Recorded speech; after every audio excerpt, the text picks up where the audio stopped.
As we have seen in the internet, traffic control assumes congestion control sources. So the overwhelming majority of traffic on the internet is elastic. It adapts to the state of the network, and it's up to the network providers and the service providers to have enough resources to make sure it doesn't slow down, but we can always experience some slowing down.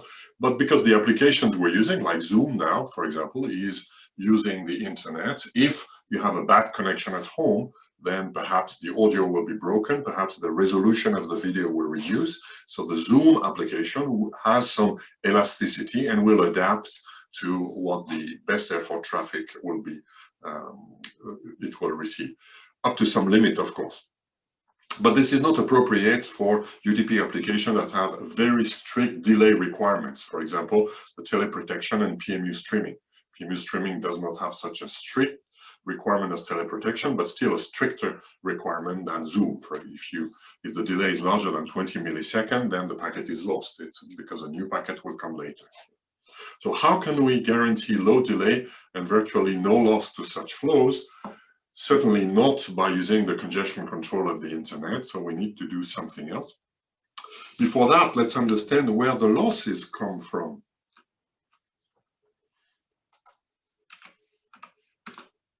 Losses and delays, where do they come from? That's the question here. So delays come, of course, from propagation. In the smart grid, that is typically very small. Also processing delay. In hardware, it's very small. In software, then it can be much larger, depending on whether you have a real-time oriented software or not. You also have delay on the access delay. What is the access delay? Well, for example, if you have power line communication, this is a bit similar to Wi-Fi. There's an access delay to access the line with a collision resolution protocol.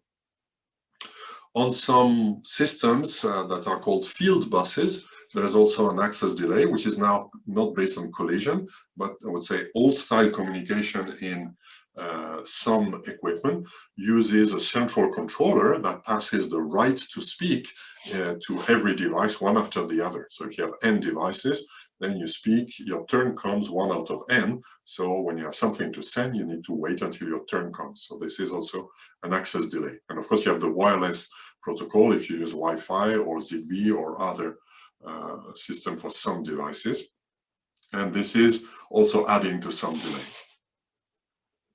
Another fraction of delay, of course, which is more annoying, is the delay in switches and routers, which can be large unless some traffic control is implemented. So this is what we will focus on now, because all this other delay is outside, is either small and we don't care, or there is nothing we can do about it, like the propagation delay. Delay is usually coming together with losses. If there's large losses in a switch, perhaps there will if there are large delay in a switch or a router because the buffer gets full, then eventually that may lead to losses here. So losses to buffer overflow, this is something that is a problem and can be prevented by appropriate control. Losses to wireless transmission, of course, are also more worrying. So wireless transmission is not used, at least not in the standard form like we have with Wi-Fi, because the loss rate is way too large here.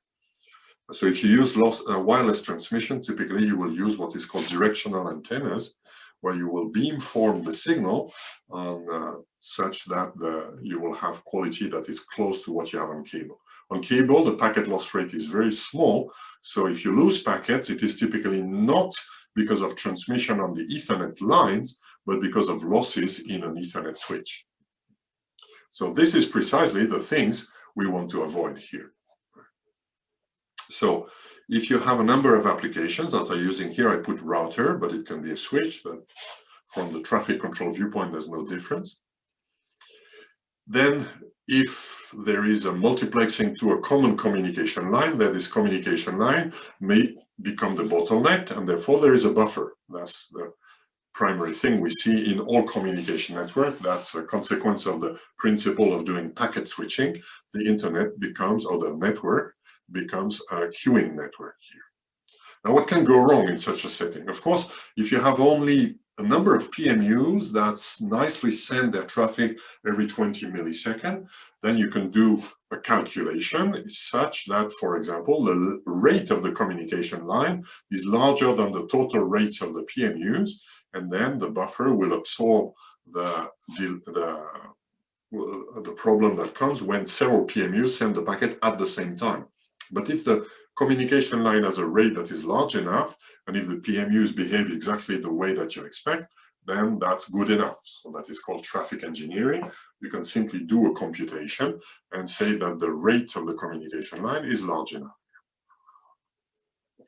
Now there remain still problems. The problems are, for example, that the communication line is typically shared with other things. For example, like we will see next week, one very important thing in a smart grid is to authenticate and encrypt as much as you can. So you will have cryptographic mechanisms that may require key updates. So the key updates are typically done over reliable communication. So you, every few minutes, for example, you change the key that's used for communication, because if you use the same key again and again, an attacker can learn something about the encryption, and so we'll be able perhaps to break the encryption. So you tend to change the key once in a while. When you change the key, you do, it's like a software update. You do, you have background traffic. You also have software updates, right? Practically every week, you need to change something of the software because, as we will see, vulnerabilities in software are one of the key leverages for attackers. So you want to patch your software as soon as a vulnerability is known. So there will be background traffic that competes with that here. And if this back traffic is using TCP, then it might interfere with this thing here.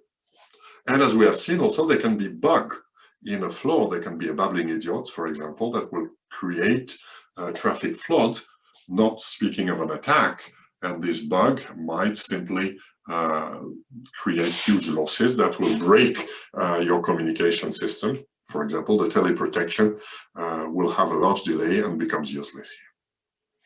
So that's an experience we all make when we have a computer network. It can be congested, but that is not acceptable for your teleprotection application. So one solution is to give priorities. For example, you could say the red flows, I treat them with higher priority at all the points of contention. Here, if the input lines and the switching fabric of the router is fast enough, the only point of contention is the output buffer. So you will put priorities at the router output buffer here. How does priority work?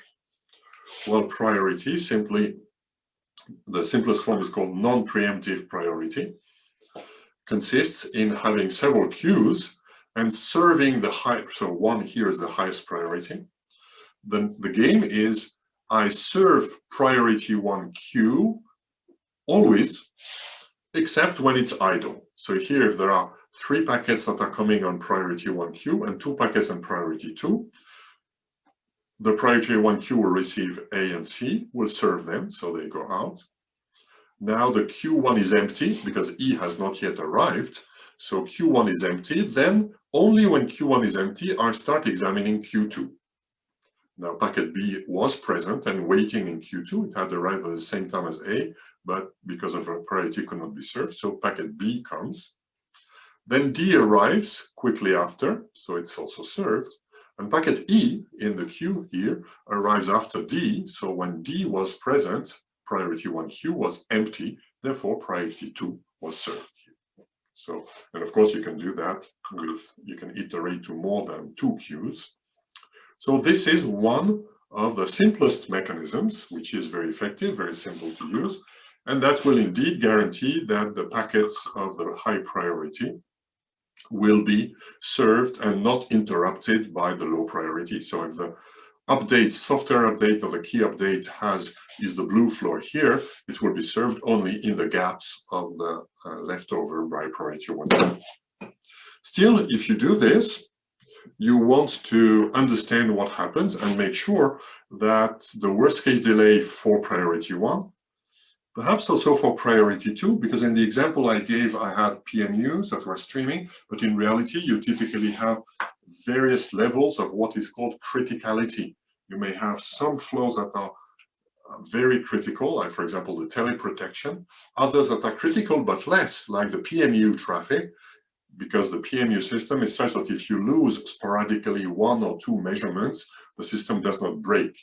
But the teleprotection, if you lose one measurement and it was just the measurement that required you to take an action very quickly, then the logic of the system breaks. It will be a failure of teleprotection. You may have still several levels. So one of the questions is, what is the worst case delay that you guarantee to the high priority, but also to the others?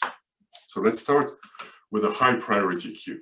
To understand how we can answer such questions, we need to do something very simple, which is called network calculus, which is how to analyze delays. To analyze delays, it is easier to do, instead of what I did a minute ago by showing here when the packets arrive. This is not very easy to manipulate and do an analysis, formal analysis, where we can prove some delays. It's more convenient to use what is called a cumulative functions. Cumulative functions is simply saying A of t, for arrival, counts the number of bits that has arrived since an arbitrary starting time that I call 0 until now here. So I'm showing here the red line. In reality, I'm showing a smooth line here. In reality, you have packets that arrive, so it will be a bit less smooth. But as a first approximation, this is what it gives. So I count the number of bits that arrive at an observation point, which is, for example, the output of my buffer. And I do the same for the output. It gives the blue line here. Why is it interesting to do this? Well, because on these two lines, between these two lines, we can very easily read two things: the backlog and the delay. If the system is FIFO here, which is typically the case, at least per flow, we can count the delay by drawing a horizontal line. Assume a bit arrives at time t here. Then I go vertically until I hit the red curve. Now, what do I have on the y-axis?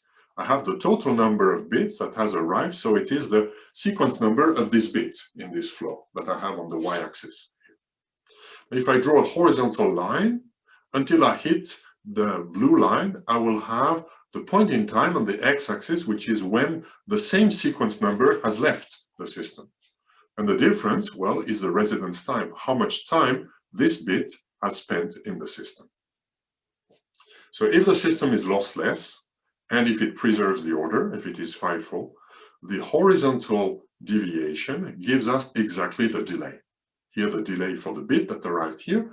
If I take the worst case of all such delays, I have a bound. I have the worst case delay for any bit in this system. So if I want to guarantee some delay, then I can see the delay on those lines here. Similarly, if I look at the vertical distance, at time t, the red line is the sequence number of the bit that is present now. And the blue line is the sequence number of the bit that just left the system now. So the difference is all the bits that are in the system. They have joined the system, they have not yet left. So this is the number of bits that are in the system. If my system is an output buffer, this is the size of the queue now in the buffer, counted in bits. So if I want to make sure I never lose packets, I have to make sure that the size of my buffer is larger than the largest possible vertical deviation between the two curves. Well, this is network calculus, at least as a first approximation. By looking at those lines, we can see the delays and we can see the backlogs. And since we want some delay bound, for example, for teleprotection, and we want also to not lose packets, so we will have to make sure we have buffers that are large enough for our traffic, then that will be interesting. Here is in reality how such curves look. They are less nice to understand. For example, here I'm showing two curves. The first curve on the bottom is for flow 1. The second curve is for flow 2 of exactly the scenario I gave here. If we see at flow 1, we see that there is the arrival of packet A, shortly after arrival of packet C. So when I count here at the input buffer here, I see a packet that arrives, and the packet is 1000 bits. A bit later, there's another packet that arrives, C, and it's also 1000 bits. So this is my curve here. And a bit later, at time 3.2, there is packet E that arrives. Now, if I observe the output on the line here, where I observe, of course, modifies the shape of the curve. If I observe them on the lines, I see the bits flowing at the speed of the line. So what we'll see is not instantaneous packet arrivals like I do here when I'm observing inside the machine at the input. At the output, I will see a straight lines which is at the speed of the line. So packet A is being transmitted. That ends up at time 1. Packet C is being transmitted. And then the two lines join. So we see that on this period of time, the backlog of flow 1 is 0. There is no packet of flow 1 here. And I see at this time, the backlog was never more than 1000 bits for this flow. Then I see packet E arriving at point 3.2, but it is not served immediately. We see that packet E waits here and is served only at time 4. And the delay for packet E is the delay for the last bit of packet E, which is this horizontal line here. We'll see that there is 1.8 millisecond for packet E. So this is how we can do a detailed analysis more simply than by looking at other time diagrams. For flow 2, what has happened? Well, there was an arrival also of packet B also at time 0, but since flow 1 has priority, packet B had to wait. It had to wait until a point in time where Q1 is empty, here, which is here, point 2. So at time 2, packet B starts being transmitted. Then packet D arrives. Now it's interesting to see what happens when packet D arrives. When packet D arrives, which is at time 2.8, the Q1 is empty. So since the Q1 is empty, the scheduler of this priority system says, oh, now I should serve packet D. So packet D will be served. But while packet D is served, because there is no preemption, that creates a side effect on packet E that is high priority. But when it arrives, the Q2 is in progress. The packet is being served, so we don't interrupt the transmission of packet D. Therefore, E needs to wait. How long? Well, until the end of transmission of packet D, which is here when packet E is transmitted. So we see everything that has happened on these two diagrams. We'll see also the effect of non-preemption that it has on packet E. So most systems are non-preemptive. Some systems are preemptive. Preemption would mean that when packet E arrives, we interrupt the transmission of packet D. This is very complicated to interrupt the transmission of a packet. So this is typically not done on Ethernet systems. You need special systems, which are, for example, called IEEE time-sensitive networks, where some very low delay, very critical flow may interrupt other flows. But if that happens, of course, the packet D that you've started to transmit, you must interrupt it at the correct point in time and not in the middle of the transmission of a bit, for example, because the decoding at the other end will break. So that requires special formatting, special support.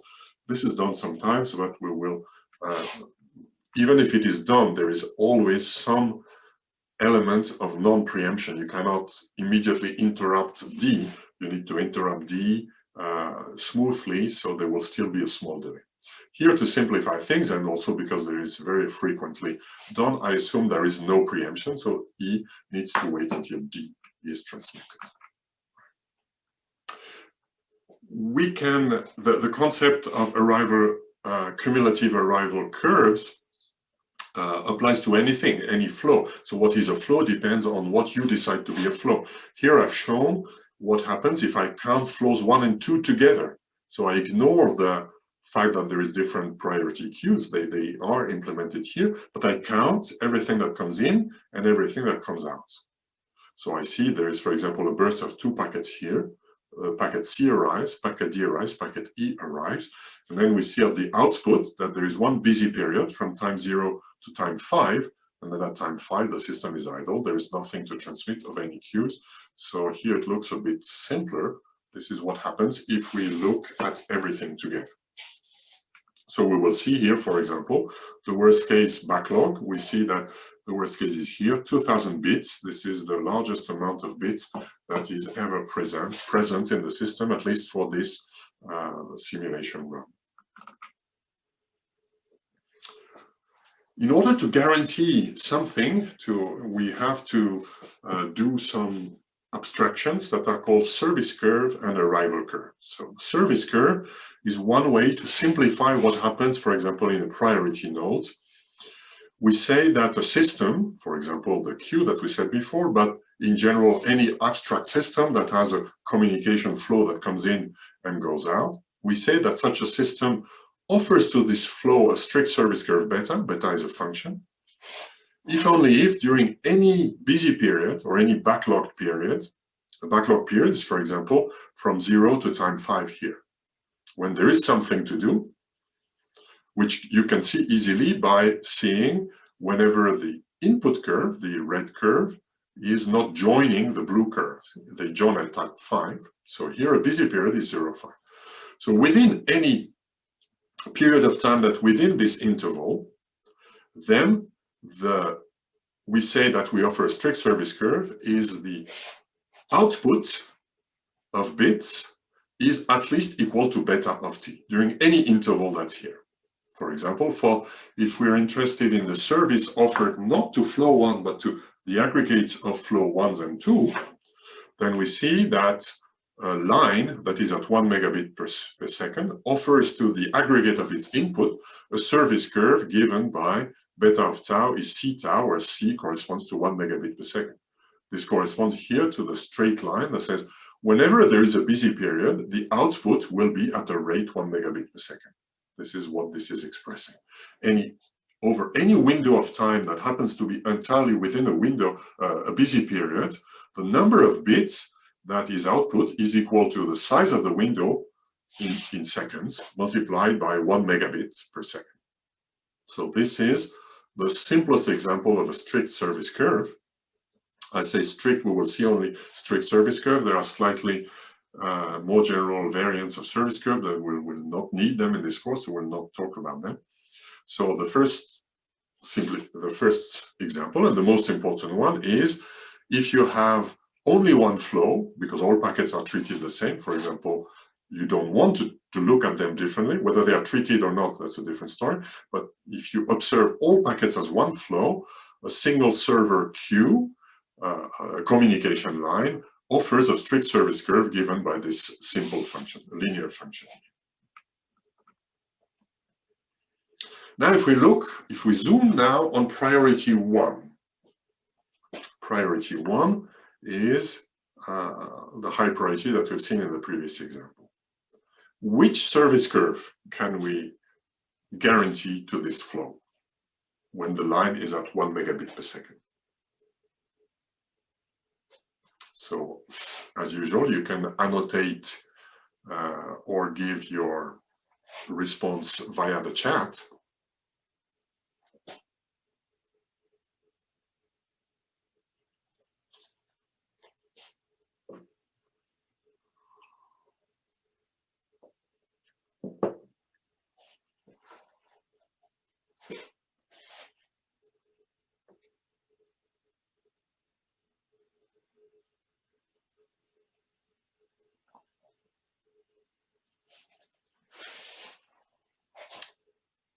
So we have 1A.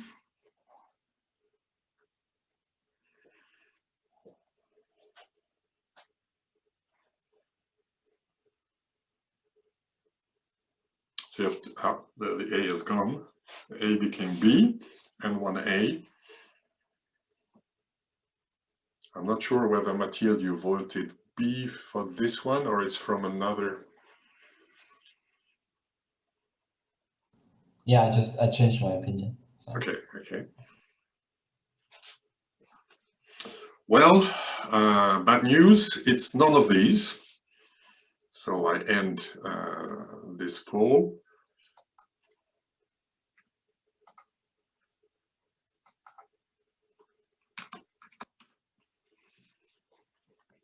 Because there is preemption, right? If we look here at what happened to packet E, essentially what we would like to say is answer A. Since it has priority, the line is at 1 megabit per second, then the service it receives is 1 megabit per second.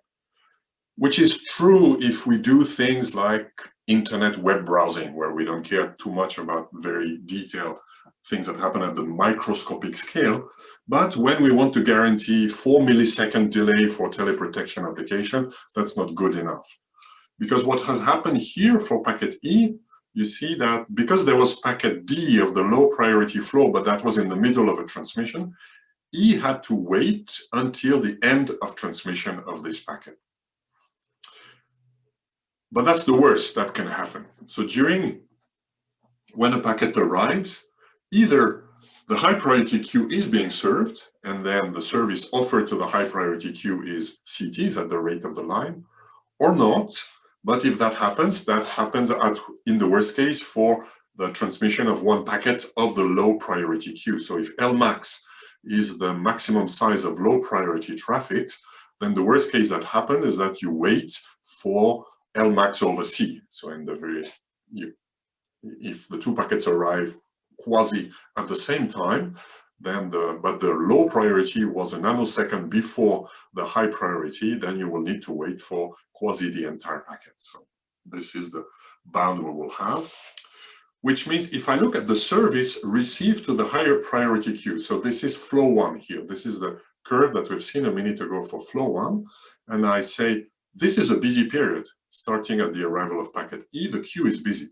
How much output am I able to observe on this queue? Well, the green line here. So what is this green function? Well, this green function is a rate of 1 megabit per second with an offset, which is called a latency. I need to wait a bit more here. So the function is C tau minus 1000. The plus sign means we truncate it to 0 when that would go below 0. So this is exactly what is offered to the priority 1 flow. It is, in some sense, as a first approximation, the entire rate, but with an additional latency that is bounded by the size of the interfering packets. So what I showed intuitively for this example is true in general. So a network calculus theorem says that if I have a non-preemptive priority scheduler with output rate C, the aggregate of all prior high priority packets is guaranteed a strict service curve, which is given by this function here. This function is called a rate latency service curve.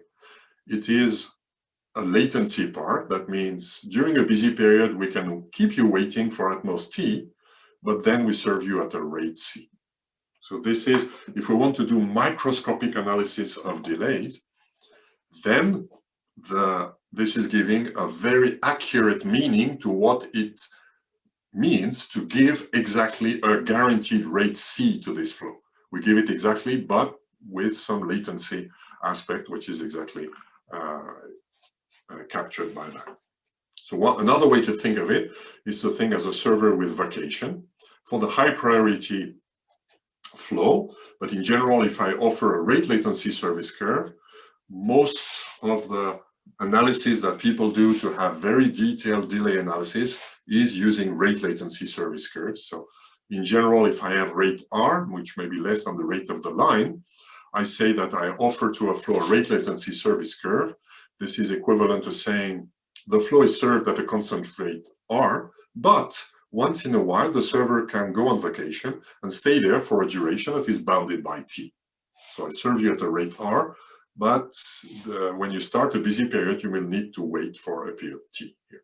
So one way to think of this rate latency service curve is a server with rate and a vacation R. We have seen an example in this course. We will see only the example of a priority queue. In practice, very often what is done is other mechanism called, for example, deficit round robin, where we don't give strict priority to one queue, but we guarantee, for example, 20% of the rate to one queue, and then this is modeled with rate latency service curves, where the rate is not the rate of the line, but, for example, 20% of the rate of the line. So we'll talk more about that in a few more slides. So we've seen 50% of the traffic engineering story for industrial networks, service curve. The other part is arrival curve, because the service curve alone is not sufficient to guarantee what we want to guarantee. In order to guarantee a delay to flow 1, we must guarantee some service, but we must also make sure that flow 1 does not generate arbitrary large amounts of traffic. For example, if I guarantee 1 megabit per second and flow 1 is sending out 2 megabits per second, then I cannot guarantee anything. So I have to rate limit the sources I sell. I can rate limit the sources because in the nature of my device, there is a natural limit. For example, a PMU that creates one packet of, say, 1000 bit. I take this value of 1000 bit simply because it simplifies my story here. One PMU streams 1000 bits every 20 milliseconds. Well, then that's a natural limitation of the rate. In order to make simple delay calculations, the concept that we use is that of an arrival curve. We say that a flow is constrained by an arrival curve, alpha, where alpha is a function, if during any interval of duration tau, the number of bits that I can observe on this flow is limited by alpha of tau. For example, if I have a PMU that sends 1000 bits every 20 milliseconds, over any interval of time, I can send at most this function here, which is simply an approximation of 1000 bit. It's a rate of 1000 bit divided by 20 milliseconds. And that gives exactly this function. The explanation is given in the next slide here. The rate flow is showing exactly, using the cumulative arrival function that I gave before, is showing what the PMU is doing. Perhaps the only subtlety in this part here is to realize that there is a difference in coordinate systems when I speak of a cumulative arrival function. When I speak of a cumulative arrival function, there is a well-defined time zero. When I speak of service curves or arrival curve, this is a floating interval. It is in the domain of time intervals, not of absolute time. So an arrival curve means in any interval of duration tau, that's why I use tau instead of t here, what I can observe is not more than alpha of tau. So if I apply this here to this PMU traffic, which is periodic, every 20 milliseconds bing, I send 1000 bits, then I can either visually hear or by doing a small computation over any interval of duration tau, the number of packets is the floor of tau divided by 20 plus 1, if tau is counted in milliseconds. Multiplied by 1 bits, that gives me the maximum number of bits I can obtain. And here I simply upper bound floor of tau divided by 20 by tau divided by 20. So I have something less subtle but easier to use. I put a straight line here. So this is why I have this function here, which is tau divided by 20 plus 1 times 1000, which is exactly the function we've seen before. A jump of 1000 bits, which is called a burst for this type of arrival here, and a rate of 50 kilobits per second. So similar to rate latency service curve, this is giving an exact meaning at the microscopic scale of what it means for a source to have a rate of 50 kilobits per second. The rate of a source is something that exists at the macroscopic level. When I say I'm sending traffic, perhaps our Zoom session here is perhaps zooming video at 1 megabit per second. This makes sense when I measure, for example, at the time scale of 1 second, I measure how many packets, and you can do that with iPerf and other tools. You count how many bytes or bits are sent by the application, and you divide by the time, that will give you the rate. At the macroscopic level, it's a bit vague. It depends always on the measurement interval. When you measure n packets, do you keep the last packet entirely or a fraction of it, etc. At the microscopic level, we do things a bit differently by using arrival curve. So an arrival curve always has a rate, for example, but also here bursts. This is exactly saying at the microscopic level, that's the worst case that can happen for this flow. Not exactly. Here we've simplified the flow. We've ignored the fact that it is periodic here, but that makes the calculation simpler. Now, why do we do that? Well, because we can easily put the two together. We put the two together by what is called network calculus. So here it looks the same as what we saw before, but here I'm in the space of time windows. So if I have a flow that has an arrival curve alpha that goes into a system, for example, a high priority queue or another more sophisticated system, that offers to this flow a guarantee that we can abstract in the form of service curve beta. Then what we did before with the cumulative arrival curve and departure curve, we can also do with the arrival curve and service curve and obtain bounds. If I plot the arrival curve alpha and the service curve beta, and I look at the worst case horizontal and vertical deviations, I obtain bounds on backlog and delay. So this is not entirely obvious. It seems the same, but it's not entirely obvious because we are now in the space of time windows, not in the space of absolute times. But it's also not very difficult to see that this will hold. Well, this is how buffer engineering is done in industrial networks and in the smart grid.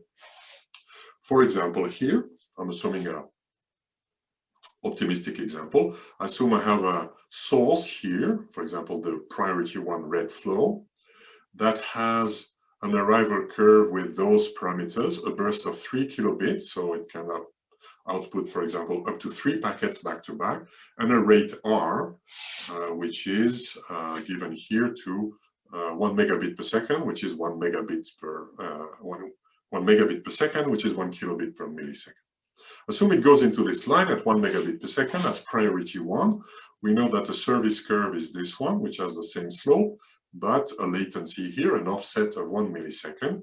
And I ask the question, what is the worst case delay? Then I have to find the worst case horizontal distance from the red point, from a point on the red line to the point at the same y-axis value on the blue line.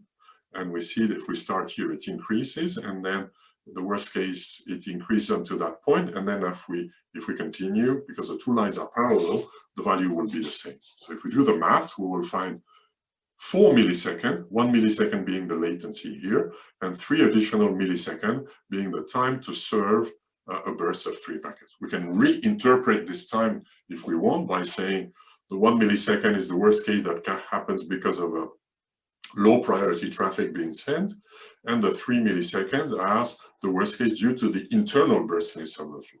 We can do it like this, but we don't need to reason about worst case.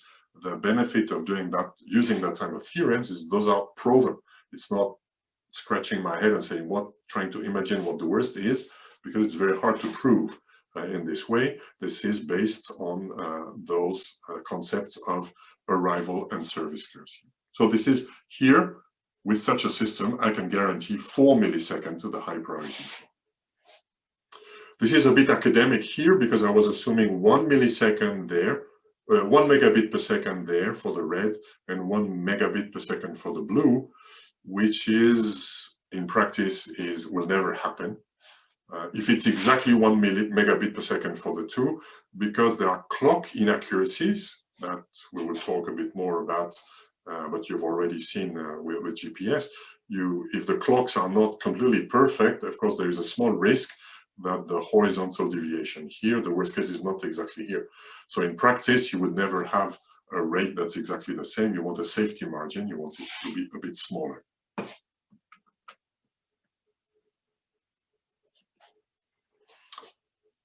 For example, if I keep the same parameters as I said before, my flow here has an arrival curve that is the same as before, a burst of 3000 bits, a rate of 1 megabit per second. And I keep the same system as before, my priority queue. But instead of 1 megabit per second, I change the technology, and now it works at 10 megabits per second. What will happen to the delay bound? Will it be divided by 10, multiplied by 10, or a more complicated change, like I said?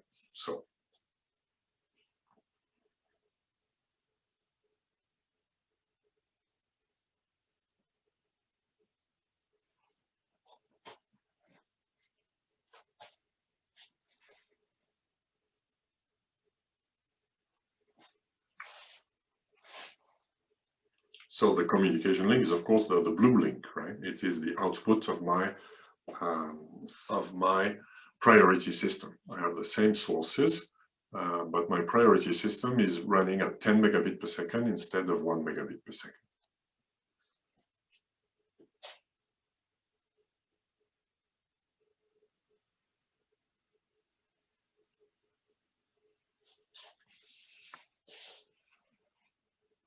As usual, please annotate the slides, annotate and re-annotate, or use the chat.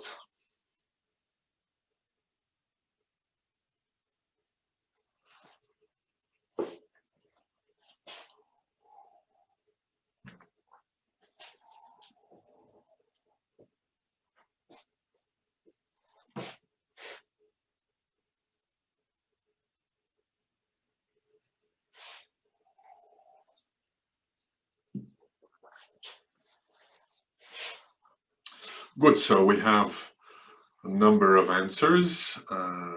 2C and 1, careful, I don't know. Well, let's see what the result is.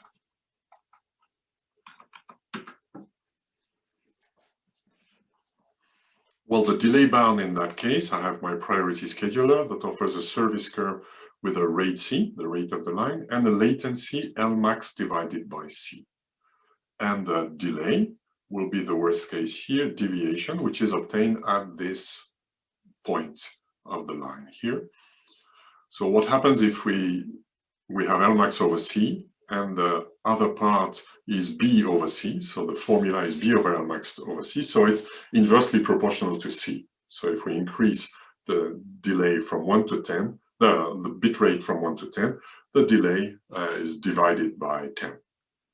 Which is as expected in some sense. If you want to reduce the delay, then one way to do it is to have higher bit rates. So this is a tendency today. Old equipment, for example, in substation automation was using polling systems that would run at 10 megabit per second, but would very carefully schedule every task to make sure nobody waits too much. But a tendency today would be to use standard Ethernet at 1 gigabit per second, and then every delay will decrease more radically than by using sophisticated systems. What happens if, for whatever reason, you're forced to go downwards? So you reduce it to 0.1 megabit per second. Of course, nobody would like to do that, but that happens, for example, if you introduce very long distance technology. So you introduce a communication link that did not exist before. Same question.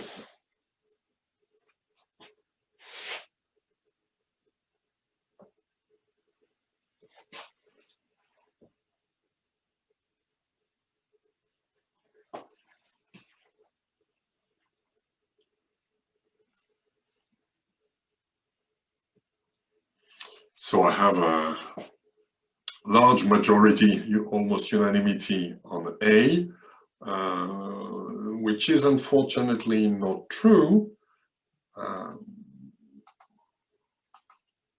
because, annotate, clear all drawings. Well, I'm sorry, there was a trap in this question. Well, my source is at 1 megabit per second. The arrival curve, again, the arrival curve is giving us an accurate microscopic meaning of what the rate means, but the rate still continues to mean something strong. If you have a source at 1 megabit per second in a line at 0.1 megabit per second, it will not work.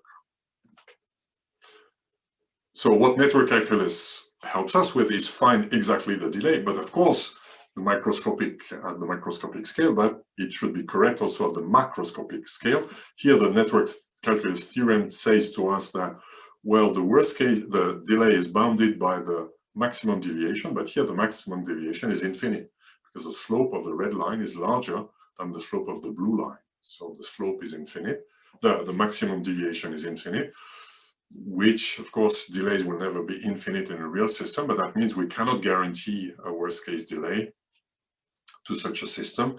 Something bad will happen, probably the buffer will overflow.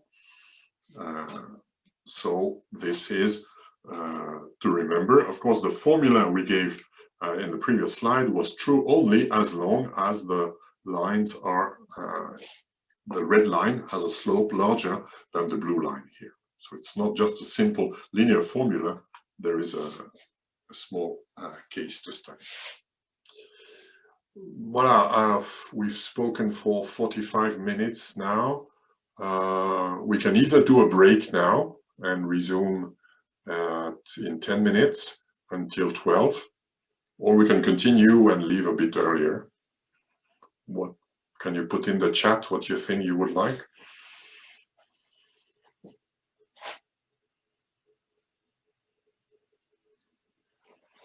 One is okay for continuing. 2.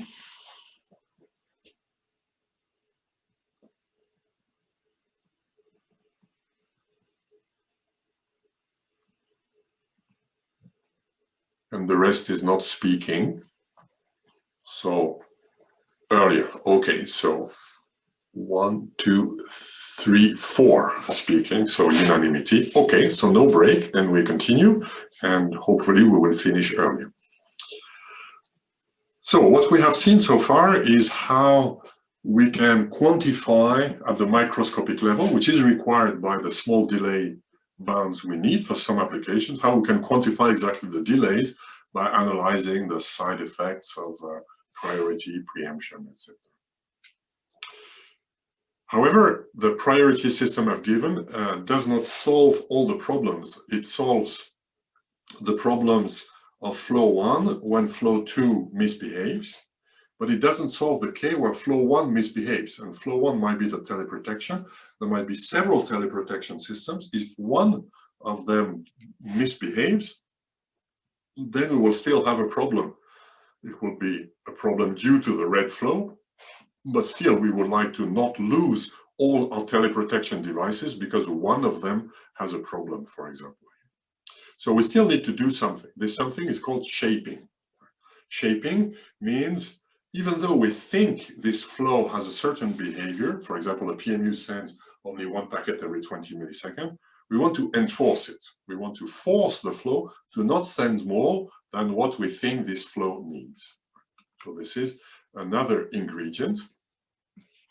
So a flow shaper is a device, if abstractly, that is parameterized with an arrival curve. So an arrival curve is, for example, you are allowed to send at 0.1 megabit per second with a burst of 3000 bits, for example. So we give an arrival curve such as the ones we saw before. And when the flow has packets here, what the shaper will do is verify whether the output is conformant to the arrival curve. And if it is not, it will delay the packets in a buffer until they are conformant. So if the non-conformance was due, for example, to software delays, that happens. Sometimes you have a PMU that's done in software, and the software, which might be, for example, a Linux with a real-time patch, is not exactly a real-time system. So you might have several channels of your PMUs, for example, that are going to the communication line, and due to the variability of the software processing time, it will not generate exactly one packet every 20 milliseconds. There might be bursts of arrival, there might be two packets that are close together, or sometimes more delayed. So in that case, you will put a shaper inside your PMU to make sure that the output flow is exactly arriving at generated as expected by the other of the traffic engineering system. So a greedy shaper, in general, a shaper is anything that makes sure that the traffic that goes out is conforming to an arrival curve, but the only shapers that we're interested in are called greedy shapers, or just shaper. Those are the ones that delays the packet only when it is needed, as little as possible. And for the type of arrival curve that we have seen, that the only ones we will see in this course, this is implemented in Linux and in other systems in the form of what is called a token bucket filter. So a token bucket filter is something that you can implement by using this command in Linux, for example. Can be interpreted by this imagination. So you have the shaper buffer, which is in the terminology of Linux traffic control is called a pre-filter buffer. And then you have this thing that verifies that the arrival curve is correct at the output. It's called a policer. And then you have this imaginary token bucket. It doesn't exist in reality. It's just implemented by counters. But this is how the designers of this software imagine it, which works as follows. Whenever you have a packet to send on this flow, you must match it with the equivalent amount of tokens from the token bucket. So in order to send this packet, I must consume one token, the same amount of token from the bucket. If I can, I release the packet and I destroy the tokens here. So I must consume things from a token, and this token bucket is fed by a magic input that generates token at a rate R, at a constant rate R, until the token bucket is full. When the token bucket reaches its capacity B, then you stop putting tokens into the bucket. So that's the rules of generation and regeneration of tokens. And the rules for issuing packets is you have to match existing tokens. I stress again, the tokens are virtual. They're in the same units as data, but they don't exist in reality. Here is a small cartoon of how things could be. Here I say I have a burst of 5 packets that come. For simplicity, I assume all packets are the same size, but in reality, this is counted in bytes, typically in Linux. So the first packet that comes here can be released immediately. In fact, the first 4 packets can be released immediately because there are 4, there is the same amount of tokens that is available. So the policer will release instantly those 4 packets that have come in. And the 5th packet, well, has now an empty token, so it will have to wait. Wait until what? Well, until there is generation, but a spontaneous generation of tokens, which happens at rate R. So we have to wait L5 over R. Well, L5 is the size of this packet. When this time occurs, then there is enough token and the packet will be generated. So this burst of 5 packets at the input will be seen as a burst of 4 packets followed by a space and by this packet. Now this burst of 4 packets corresponds to exactly B, which was the size of the token bucket filter here. So in general, what I've illustrated here can be analyzed exactly, and we see that this mode of operation is exactly the shaper for the arrival curve that we've seen before, an arrival curve with a rate R and an offset, also called burst B here. So this token bucket filter is exactly making sure that the output will satisfy the arrival curve that we used before. And this will cause potentially delays like we've seen for the 5th packet that came a bit too early compared to that here. I'm giving the proof here if you're interested to see how such things are proven, but we're not so much interested in that here. So now let me go back to my router here. I'm assuming the router is implementing, like we've seen since the beginning of this lecture, non-preemptive priority, where packet 1 has higher priority than 2, etc., and 3. And I assume that I have 2 flows in priority, flow 1 is alone in its priority class and is matched at the source with a token bucket filter of rate 1 megabit per second and burst 3 kilobit here. Can we, from this, conclude a delay bound for flow 1?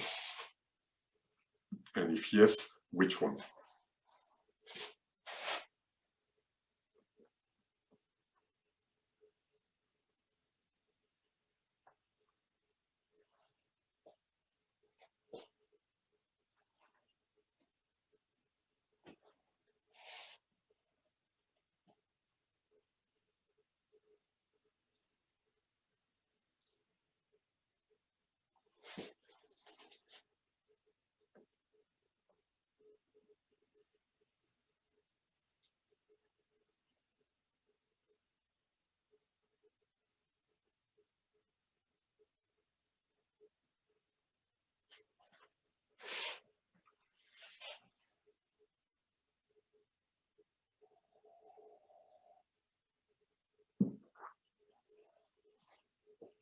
First answer, 3 microseconds.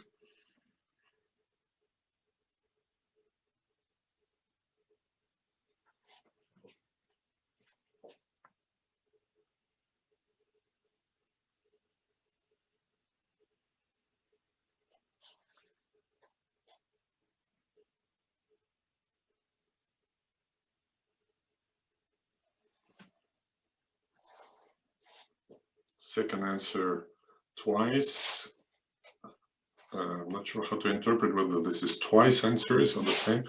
0.15 millisecond, and on the chat, answer B, which is the correct answer. So let's see why. It's very simple, in fact.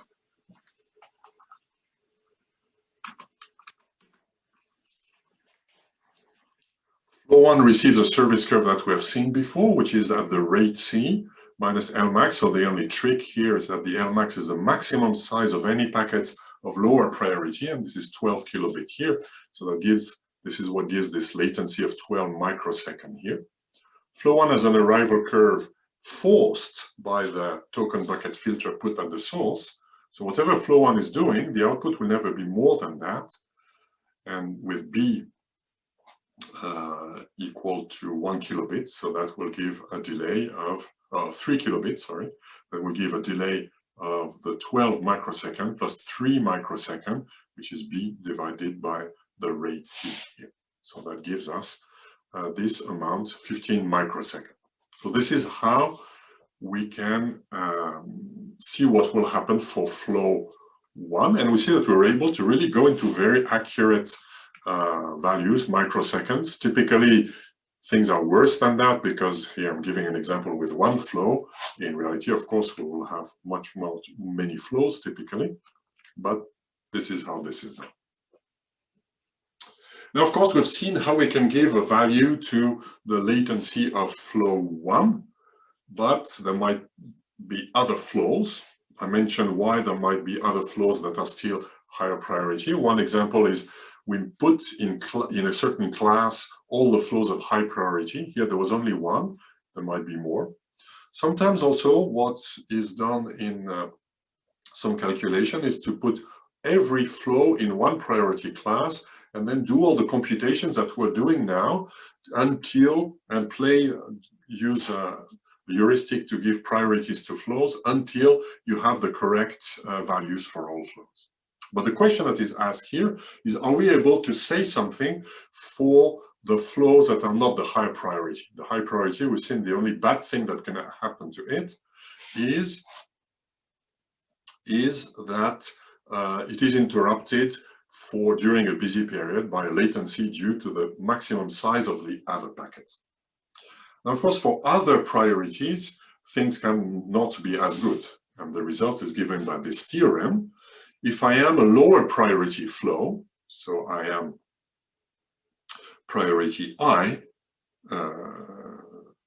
here, I cannot, if I'm priority 2, for example, priority I in general, sorry, I cannot guarantee anything to you unless I put some limit on the higher priorities. Right? If priority 1 is sending as much as it wants, then in fact priority 2 will receive 0 service. In the worst case, if priority 1 is congesting the server by sending at a rate equal to or larger even than the output rate, then there will be starvation. The system is blocked for the low priorities. So we need to put a limit on the high priority flow, which I'm assuming here. So assume, which is typically what is done in practice, the aggregate of all priority levels has an arrival curve with rate R and burst B. So it's contained by a token bucket filter. This is equivalent to saying that it has this arrival curve, alpha of tau is equal to Ri tau plus Bi. So if we assume this, that means the rate of flow 1, for example, is limited. So intuitively for flow 2, the guarantee that it will receive will be C, the rate of the line, minus R1, which is what we want. Well, this is exactly what this theorem is saying. It says that the flow I receives a strict service curve, which is a rate latency function with a rate, which is the rate of the line, minus the sum of the rates of all the flows that have higher priority, minus also, this is the latency part, this is a rate that is guaranteed, and we know that at a microscopic level, giving a rate is not sufficient. We need to specify the latency. Here, the latency is equal to 2 components. One component is the maximum, the max of the packet size for all flows of this priority level and lower. This is due to the preemption part. And for the higher priority flows, this is the token bucket parts, the burst of the high priority flow that plays a role. So the latency is given by this term, sum of all the residual parts for this priority and the lower ones, and for the higher parts, for the higher priorities, it is the bursts of the high priorities. So we have a formula. Yes, question? What is the J in this scenario? I see that it gets subscripted a few times, but it only ever gets used with B subscript J. Is that just this is a dummy, because I have a summation here. Mm-hmm. So that's the dummy variable. Okay. It means. Is that also in RI? Is that also supposed to be a J? And this in the one on the left here? Oh, correct. Thank you very much. Okay, that makes sense. So there's a double typo here. So we're correct now. Oops, sorry. So this is a J here, and this is a J here. Thank you for catching this bar. Thank you. Oops, then I lost the file. Let me restart. Wow.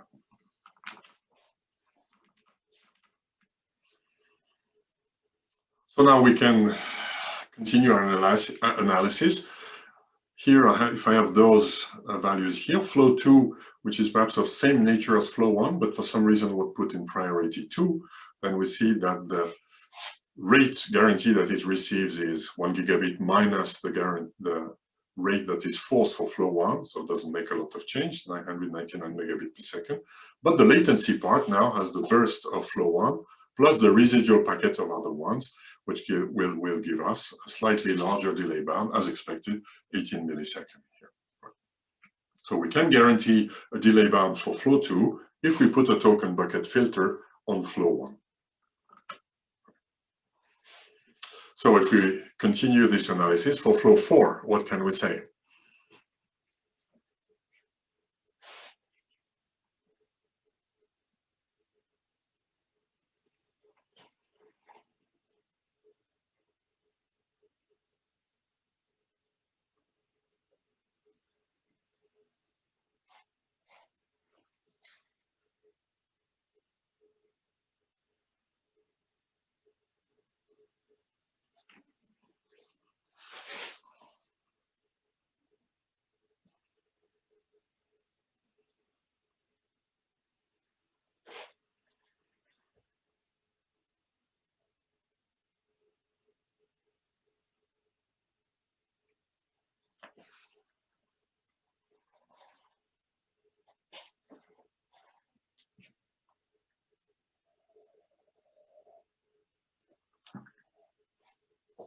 So we have 2 Ds, 3 Ds.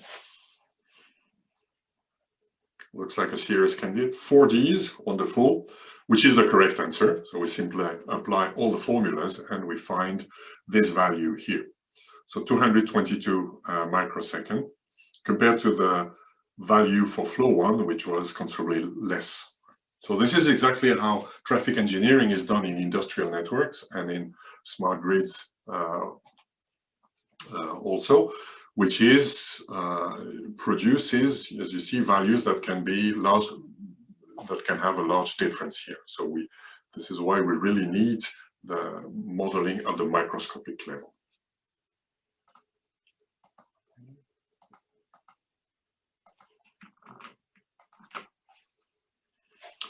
Here I've shown so far only one single node in the communication network, but typically there is more than one, much more than one.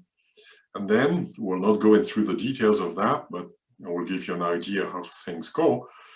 When I have a flow, we've seen we need to put or in practice, it's good if we put a shaper at the source to be able to give guarantees for every flow. But when a communication flow gets multiplexed into a node, then at the output, its burstiness typically increases. So why is that? Well, if you have a source that sends a packet, say, every 20 milliseconds, then as the packet goes through a communication node where it is served with other flows. Of course, we put a limit on the delay that can happen to this multiplexing stage, but we cannot know exactly what will happen. The delay will not be constant, exactly equal to this upper bound. Sometimes the other flows will compete, sometimes not, because there is small variability everywhere. So the only thing we guarantee is a worst case delay. We don't guarantee the best case delay. In particular, if one of my periodic source packets gets a large delay and the next one does not, then the two packets will be closer back to back at the output. Right? If the first packet waits 10 milliseconds in the buffer, 20 milliseconds later another packet is sent, but if that one waits 0, then the spacing between the two packets that was 20 milliseconds at the source becomes 10 milliseconds at the next hop. So this is an illustration of the increase in burstiness that occurs due to going through a communication node. So if I redo at the next hop, I redo the calculation. One way is to analyze this increase in burstiness. So this is known. There are software like TFA. Software can do that. Or an alternative is to do reshaping. So reshaping at a node consists in saying, well, this packet, when those packets were nicely spaced every 20 milliseconds here perhaps no more. So we'll put a reshaper, token bucket filter, for example, here. And there is a paradox or an interesting result. So if you reshape a flow, if I reshape a flow, what happens? There were two packets that were on this communication line. And remember, they're spaced 10 milliseconds instead of 20. They are spaced 10 milliseconds instead of 20 because the second packet has a delay in the previous node that was less than the worst case. What the reshaper will do, it will space them again by 20 milliseconds. By doing that, it will delay the second packet. But the delays that the reshaper imposes are only to packets that were early. So the worst case delay is not increased by the shaper here. So this is a network calculus result that says that if I introduce reshaper, when I compute delay bounds, I can ignore it. So the delay bound on this node, plus of course the transmission delay, the reshaping delay will never delay the packet that had the worst case delay. So it will delay only the other packet, so I can ignore it. And this is one way of analyzing and running an industrial network. You put reshapers everywhere. Now in the next hop, you have a token bucket filter. So the computations we did in the quiz, you can do them at every hop. And this reshaping delay will not play a role into the latency. We spoke of delay. Of course, we must speak also of buffer. You don't want to lose a packet simply because the buffer overflows, but that's also very easy to do because we have seen a few minutes ago that the network calculus result is not just for delay, but also for buffer, for backlog. So the vertical deviation will give to us the buffer size that we require here. So if we do that, if we compute the buffer correctly, that is, if we do proper engineering of buffer sizes, we will have what is called zero congestion loss. We will never lose a packet due to congestion. So those are the two keywords of industrial networks that try to provide guarantees: bounded latency, we compute delay bounds, and zero congestion loss. Doesn't mean that there will be no loss at all, but at least from the traffic engineering viewpoint, we will have done everything we could to prevent them. Transmission error losses may remain, but they are typically rare and they are typically analyzed through, handled through other mechanisms that we will also discuss a bit later. For example, here, if I come back to my previous case, I zoom on flow 1. This has this token bucket filter with this rate 1 megabit per second and a burst of 3 kilobit. Now it is served in this flow with this service curve here. So I know a worst case bound, a bound on the worst case backlog is given by the vertical deviation, which now occurs here, which gives the formula. It is equal to the burst plus R1T1. So the maximum backlog is the burst that can arrive instantly, plus the latency of the service multiplied by the rate here, which gives us this quantity. In the case of flow 1, it's a very small amount. If we do the same calculation in total, So I look at the aggregate of these 4 flows serving this priority system here. What is the size of the buffer that I will need for the aggregates?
Three answers go for C.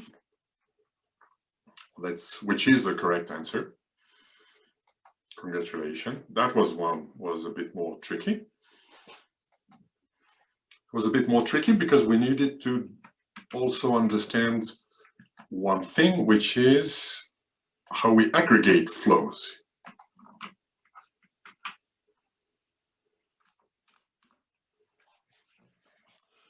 Here, what can I say for the aggregate of the 4 flows? In order to compute a backlog bound, I need to have an arrival curve.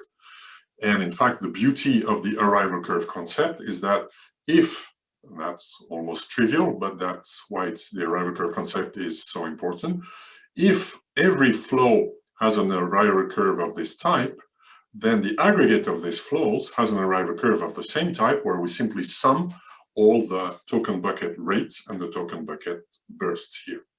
Why is that? Well, it's almost trivial theorem, but something simple to see.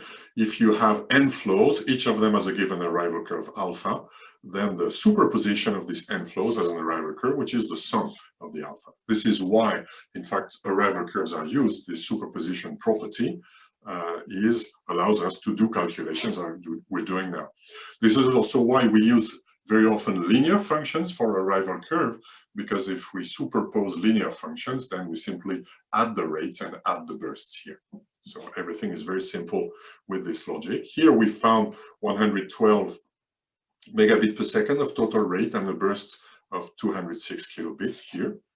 To compute the backlog bound, we still need to verify that where the max is, what is the service curve that is offered to the aggregate. Well, here the aggregate there is no latency because the aggregate has the line, there is no lower priority than priority 4 here. So therefore the service curve is this straight line here, and the maximum deviation we find here, it's at 0, which gives 206 kilobits.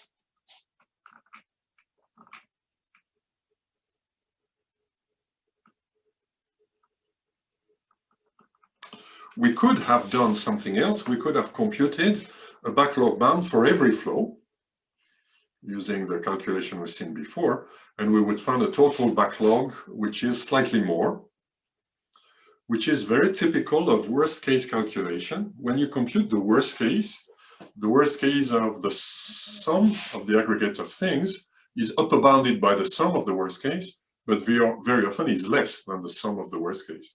This is here what happens, because when I computed the worst case of every flow, I had to assume that every flow can have to suffer a preemption of other flows here, but this will not happen in reality for all flows together.